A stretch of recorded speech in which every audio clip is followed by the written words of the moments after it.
আসসালামু আলাইকুম বন্ধুরা, কেমন আছেন সবাই? আজকে আমি দেখাবো কীভাবে হচ্ছে আপনার যে ওয়েব মেইলগুলো, আপনার ডোমেইনের আন্ডারে যে মেইলগুলো, এই মেইলগুলো কীভাবে আপনার মোবাইলে ইমেইলের মতো ব্যবহার করতে পারবেন এবং হচ্ছে আউটলুকের মধ্যে কীভাবে ব্যবহার করতে পারবেন। তো প্রথমেই আমি বলে দিই, সেটা হচ্ছে আমরা যেভাবে গুগলের মধ্যে থেকে বা জিমেইল থেকে আমি দেখাই বা প্লে স্টোর থেকে আপনার প্রোফাইলে ক্লিক করে এখানে হচ্ছে অ্যাড নিউ করি, অ্যাড অ্যানাদার অ্যাকাউন্ট এখান থেকে, এবং হচ্ছে জিমেইল থেকে কিন্তু সেমভাবে করলে হবে না, কারণ এগুলো থেকে শুধু গুগলের মেইল অ্যাড করা যায়। তো আমরা যেহেতু ওয়েব মেইল অ্যাড করবো, সেক্ষেত্রে আমাদের ডাইরেক্ট সেটিংসে যেতে হবে। তো সেটিংসে যাই, সেটিংসে যাওয়ার পরে আপনি ফাইন্ড করবেন অ্যাকাউন্ট সেকশনটা কোথায়। তো আমার এখানে আছে অ্যাকাউন্ট অ্যান্ড ব্যাকআপ, আপনারটা শুধু অ্যাকাউন্ট থাকতে পারে, তারপর অ্যাকাউন্ট ব্যাকআপও থাকতে পারে, মানে অ্যাকাউন্ট রিলেটেড সেটিংসে আপনি ঢুকবেন। ঢোকার পরে হচ্ছে যাদের অ্যাকাউন্টস থাকবে শুধু তাদের এই অ্যাকাউন্টে ক্লিক করার পর দেখবেন অ্যাড নিউ চলে আসবে। আর আমরা যেহেতু অ্যাকাউন্ট অ্যান্ড ব্যাকআপ আছে, সেক্ষেত্রে এর মধ্যে আমি অ্যাকাউন্ট ম্যানেজ অ্যাকাউন্ট একটা অপশন পাচ্ছি। তো আমি এখানে যাচ্ছি, যাওয়ার পর এখানে আপনি আপনার ফোনের সকল মেইল এবং অ্যাকাউন্টগুলো দেখতে পারবেন যেগুলো অ্যাড করা আছে। তো আমি হচ্ছে নতুন যেহেতু অ্যাড করবো, সেক্ষেত্রে অ্যাড নিউ ক্লিক করবেন। ক্লিক করলে হচ্ছে আপনি এখান থেকে এই সার্ভিসগুলোতে মেইল অ্যাড করতে পারবেন। তো আমরা যেহেতু ওয়েব মেইল অ্যাড করবো, সেক্ষেত্রে আমরা একটু স্ক্রল করে খুঁজবো আইম্যাপ এবং POP3, এই দুইটা। তো আমরা অ্যাড করবো এটা, কারণ আমার মনে হয় এটাই আমার কাছে ভালো মনে হচ্ছে, কেন জানি না। তো আপনার যেটা প্রয়োজন আপনি সেটাই নিতে পারেন, আইম্যাপ এবং POP3। তো দুইটাই একই প্রসেস, তো আমি একটা দেখালে আপনি আরেকটাও পারবেন। তো আমি আইম্যাপে ক্লিক করলাম। ওয়েব মেইলের জন্য অবশ্যই এই দুইটা অপশন, এর বাদে কোনো মেইল আপনি অ্যাড করতে পারবেন না। আর একটা যদি মাইক্রোসফটের মেইল ব্যবহার করতে করেন, তাহলে হচ্ছে সম্ভবত এক্সচেঞ্জার। তো আমি যেহেতু ওয়েব মেইল নিয়ে কথা বলতেছি, ডোমেইনের, সেক্ষেত্রে আমি এটাই দেখাবো আপনাকে। আর যদি জি সুইট হয়, তাহলে গুগলের মতো যেভাবে অ্যাড করেন জিমেইল, সেভাবে অ্যাড করতে পারবেন, এটা নিয়ে কোনো অসুবিধা নেই। তো ওয়েব মেইলের ক্ষেত্রে এখানে হচ্ছে আপনার মেইলটা দিবেন, অ্যাড ইউর মেইল, যেটা হচ্ছে ওয়েব মেইল, যেটা অ্যাড করবেন সেটা এখানে বসাবেন। আমি এটা দিলাম, আমি এই মেইলটা অ্যাড করব। তো নেক্সটে ক্লিক করলাম। ক্লিক করার পর হচ্ছে এখানে পাসওয়ার্ডটা দিতে হবে। আমি পাসওয়ার্ডটা নিয়ে আসি। এটা হচ্ছে আমার পাসওয়ার্ড, এটা আমি কপি করলাম, কপি করে হচ্ছে এখানে নিয়ে যাচ্ছি। তো পাসওয়ার্ডটা দিলাম, পাসওয়ার্ডটা দেওয়ার পর আমি নেক্সটে ক্লিক করলাম। নেক্সটে ক্লিক করার পর দেখবেন ইনকামিং সেটিংস একটা অপশন আসবে। আরেকটা বিষয়, সেটা হচ্ছে পাসওয়ার্ড সেকশনে আপনাদের এখানে ব্ল্যাক স্ক্রিন দেখা যাইতে পারে, কারণ এটা গুগলের সিকিউরিটির জন্য। তবে আপনি বলে দেয় প্রসেসটা কি। আপনি যখন আইম্যাপে ক্লিক করবেন, তখন হচ্ছে মেইলটা চাবে, মেইলটা দেওয়ার পর নেক্সট করলে মেইলের পাসওয়ার্ডটা চাবে, যেটা হচ্ছে আবার ওয়েব মেইলের পাসওয়ার্ড। তার উপর যদি নেক্সট করেন, তারপর হচ্ছে ইনকামিং সার্ভার সেটিংস নামে একটা ট্যাব আসবে। এখানে user name, password automatic fill থাকবে। এটা আপনার ফিল করার প্রয়োজন নেই, কারণ এর আগের ধাপেই আপনি করে ফেলছেন। সার্ভারের সেকশন, এখানে হচ্ছে আপনার সার্ভারটা দিতে হবে। তো আপনাদের ক্ষেত্রে কি হতে পারে, আপনার যদি লোকাল প্রোভাইডার থেকে অ্যাড করতে চান, তাহলে হচ্ছে এখানে মেইল ডট আপনার যে ডোমেইনটা এরকম থাকবে, mail.vandev.com, মানে এটা তো আপনার ডোমেইন। এখানে হচ্ছে mail.vandev.com এরকম থাকবে। তো আমারটা যেহেতু হোস্টিংয়ারের হোস্টিং, সেক্ষেত্রে আমারটা ভিন্ন।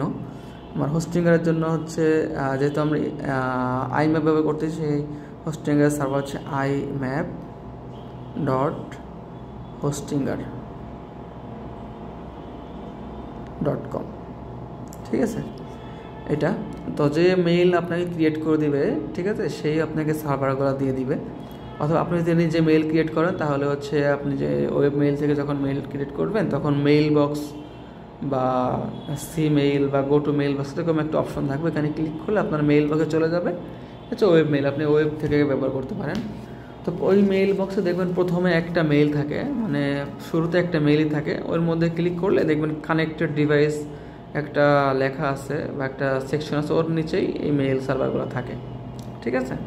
তো আমার হোস্টিংয়ের জন্য এটা, আপনার জন্য ভিন্ন হবে, এটা আলাদা আলাদা হয় প্রতিটি হোস্টিং বা ওই ডোমেইনের আন্ডারে।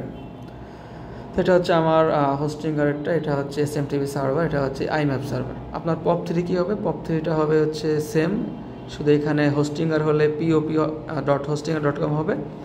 আর যদি অন্য প্রোভাইডার হয়, তাহলে মেইল ডট আপনার ডোমেইনটাই হবে। আর পোর্ট নাম্বার হবে হচ্ছে 993 জায়গায় 995, আপনার হচ্ছে নর্মাল যে সার্ভারগুলো বা সব সার্ভারের জন্য। তো আমি এখানে হচ্ছে আমার ইনকামিং সার্ভারটা দিলাম, imap.hostinger.com, তারপর নেক্সট করলাম। এখানে একটু ভ্যালিডেট করতেছে আপনার কনফিগারেশনগুলো ঠিক আছে কিনা। তো এখানে ইউজার নেম পাসওয়ার্ড ভুল আসতেছে, এটা কেন আসতেছে আমি জানি না। এখানে হচ্ছে দেখি একটু, সরি বন্ধুরা, খুব সম্ভবত আমার পাসওয়ার্ডটা একটু ভুল গেছে, আমি চেক করলাম। তো আমি আবার একটু ট্রাই করি। পাসওয়ার্ডটা মেইল অ্যাড্রেস দিলাম, তারপর হচ্ছে পাসওয়ার্ডটা আমি কপি করে আবার পেস্ট করছি। তো নেক্সট করলাম, এই বাকিটুকু সেম যেটা আগে বললাম, smtp.com। তো বন্ধুরা আশা করছি এবার ঠিক হবে। আমি নেক্সট করি, সেটিংস, এডিট সেটিংস। আচ্ছা সরি, তো ইনকামিং সার্ভার হচ্ছে আপনার এটা SMTP। সরি, আমি ইনকামিংয়ের মধ্যে হচ্ছে SMTP দিয়ে ফেলছিলাম মনে হয়। তো এখানে হচ্ছে ইনকামিং যাবে IMAP।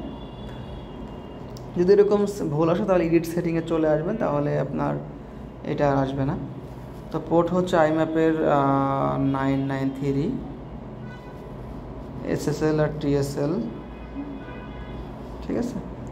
তারপর হচ্ছে নেক্সট করবেন। এখন দেখেন বন্ধুরা, আমার আউটগোয়িং সার্ভারের অপশনে চলে আসছে।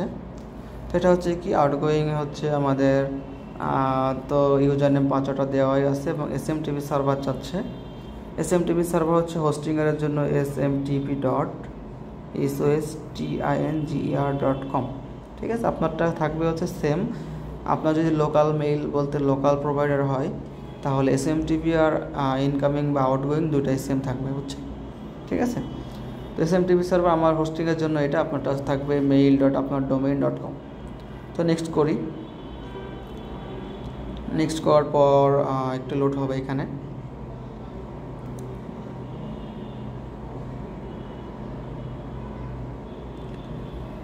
আপনার সার্ভারটা ভ্যালিড করতেছে, বুঝছেন। তো এক্ষেত্রে একটু 1 মিনিট সর্বোচ্চ বা 1.5 মিনিট নিতে পারে সময়।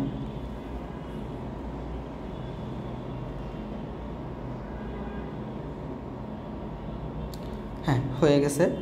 তো এখন দেখেন এখানে কি আসছে, এখানে এভরি 15 মিনিট সিঙ্ক ফ্রিকোয়েন্সি, মানে 15 মিনিট পর পর বা অটোমেটিক হচ্ছে মেইল বক্সটা রিফ্রেশ করবে। তো নেক্সটে ক্লিক করবেন, করার পরে হচ্ছে আপনার অ্যাকাউন্টের নাম, আপনার ইমেইলের নাম দিবেন। আর ইওর নেম হচ্ছে যে মেইল নাম থেকে মেইল যাবে, ধরেন আমার যদি রাব্বি দেই তাহলে হচ্ছে আমি যদি কাউকে মেইল পাঠাই উপরে হচ্ছে নাম থাকবে রাব্বি, মেইলটা তো এটা থাকবেই। তো নেক্সট করে দিলাম। এটা হচ্ছে আমার ইমেইল অ্যাড হয়ে গেছে। আমি যদি আপনাকে দেখাই, তো মেইলে ক্লিক করলাম, ক্লিক করার পর দেখেন হচ্ছে নিচে চলে আসছে প্রিবুকিং.এটা। তো আমি এটা ক্লিক করে এখানে হচ্ছে আমার সব প্রিবুকিংয়ের মেসেজগুলো আমি দেখতে পারি, ঠিক আছে। তো এইভাবে হচ্ছে আপনি জিমেইলের মধ্যে অ্যাড করতে পারেন, জিমেইলের মধ্যে ব্যবহার করতে পারেন, আপনার যে কোনো মেইল এখানে এভাবে অ্যাড করতে দেখতে পারেন। আর এখন হচ্ছে দেখাবো কীভাবে আপনি করবেন, আপনার আউটলুকটার মধ্যে সেট করবেন। তো একইভাবে আউটলুকে ক্লিক করবেন। আউটলুকে ক্লিক করার পরে এখানে অ্যাড অ্যাকাউন্টে ক্লিক করবেন। অ্যাড অ্যাকাউন্টে ক্লিক করার পর আপনার মেইলটা এখানে বসাবেন, ঠিক আছে। আপনি যে মেইলটা অ্যাড করবেন ওই মেইলটা এখানে বসাবেন। আমি বসাই pre@com। তারপরে হচ্ছে কন্টিনিউ ক্লিক করবেন। কন্টিনিউ দেওয়ার পরে এখানে সম্ভবত আপনার ব্ল্যাক স্ক্রিন আসবে পাসওয়ার্ড সেকশনে। তো আমি একটু লোড হচ্ছে। এখানে আরেকটু অপশন দেখেন আছে, সেট আপ ম্যানুয়ালি। তো এটাই করলে আমার মনে হয় ভালো হয়, কারণ নাহলে আপনার সার্ভারগুলো একটু উল্টোপাল্টা হয়ে যায়। তো আপনি ট্রাই করবেন সেট আপ ম্যানুয়ালি, অথবা প্রথমে অটো দিয়ে টেস্ট করতে পারেন। তো আমি IMAP সেট করলাম। সেট করার পর হচ্ছে পাসওয়ার্ডটা দিবেন এখানে। তো আমি আমার পাসওয়ার্ডটা এখানে, খুব সম্ভবত এই পেজটা আপনার ব্ল্যাক স্ক্রিন হয়ে আছে। তো এখানে কানেক্ট টু IMAP-এর একটা ট্যাব আসবে। এখানে আপনার জিমেইল তো দেওয়াই আছে, তারপর হচ্ছে পাসওয়ার্ড এখানে দিবেন এবং ডিসপ্লে নেম দিবেন। আমি ডিসপ্লে নেম হচ্ছে রাব্বি দিচ্ছি, কারণ আমি কাউকে মেইল পাঠালে না এই নামতে দেখা যাবে আর কি। এখানে আর কোনো অপশনে টিক চিহ্ন আছে, আর থাকবে হচ্ছে নিচে দেখবেন অ্যাডভান্স সেটিংস নামে একটা বাটন আছে। এখানে ক্লিক করলে আপনার ভালো হবে, আপনার কারণ আপনার সার্ভারগুলো নিজে কনফিগার করতে পারবেন।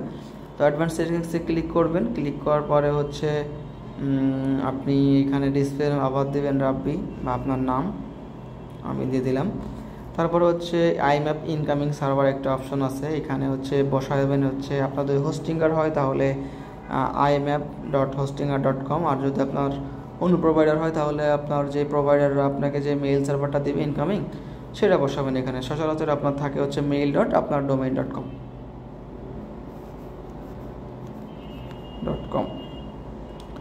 তারপর হচ্ছে আইম্যাপ দিলাম, তারপর পোর্ট চাইবে, পোর্ট হচ্ছে 993 আইম্যাপের জন্য। আর সিকিউরিটি টাইপ SSL বা ATSL দিবেন। আর হচ্ছে আইম্যাপ ইউজার নেম পাসওয়ার্ড তো আমরা দিছি আগেই। তারপরে set up outgoing mail server, এখানে হচ্ছে SMTP সার্ভার আর কি এটা। তো smtp.hostingr.com এটা হচ্ছে হোস্টিংয়ের জন্য। আর অন্যান্য সার্ভারের জন্য দুইটাই সেম থাকে, ইনকামিং এবং আউটগোয়িং। তো এটার SMTP পোর্ট সবসময় SSL এর জন্য 465 থাকে, এটা দিয়ে দিবেন। দেওয়ার পরে আপনি জাস্ট উপরের দিকে যে টিক চিহ্ন আছে মানে সেভ আছে ওইখানে ক্লিক করে দিবেন। এখানে হচ্ছে অথেন্টিকেশন ইন প্রসেস, তারপর মানে হচ্ছে আমার এটা ভ্যালিড করতেছে যে এটা ঠিক আছে কিনা। তো একটু সময় দেবেন এখানে।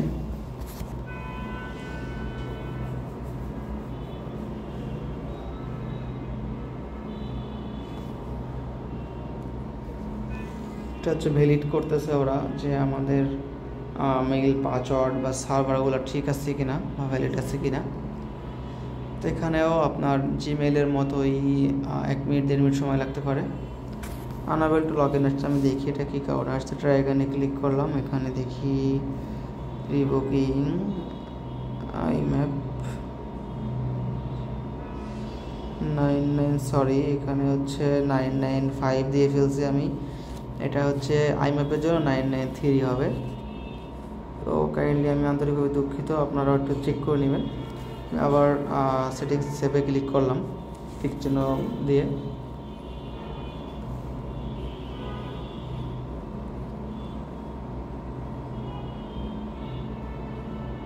হ্যাঁ দেখুন বন্ধুরা, এখানে কিন্তু অ্যাড হয়ে গেছে। আপনার এরকম যখন পেজটা আসবে তখন ভাববেন অ্যাড হয়ে গেছে। নতুন একটা অ্যাড করতে চাইলে এখান থেকে অ্যাড করতে পারেন, অথবা মেবি লেটার দিয়ে বাদ দিতে পারেন। তো আমি মেবি লেটার দিয়ে দিলাম। এখন দেখেন আমার হচ্ছে মেইলটা ওপেন হয়ে গেছে, এই যে।